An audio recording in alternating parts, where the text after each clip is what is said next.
I started to feel like around 2003, 2004, I didn't understand my country.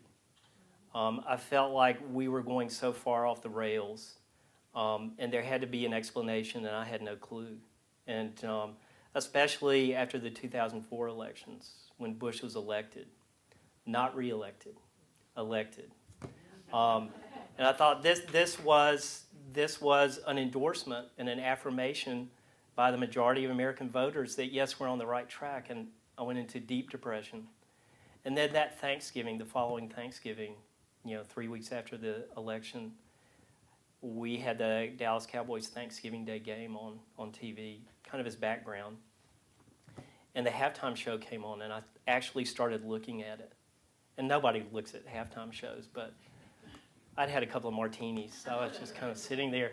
And it's pretty much the way I describe it in the book.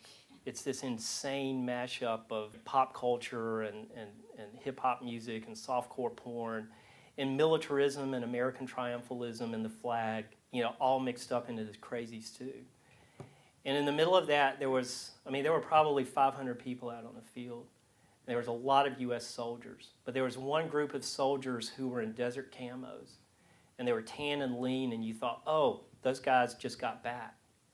And the other thing you noticed about them was they were stumbling around laughing.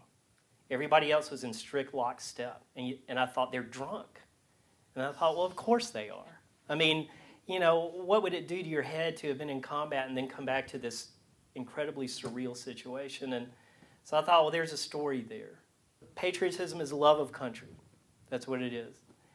And in my experience, love hurts and requires sacrifice. It's a lot of giving and not much taking.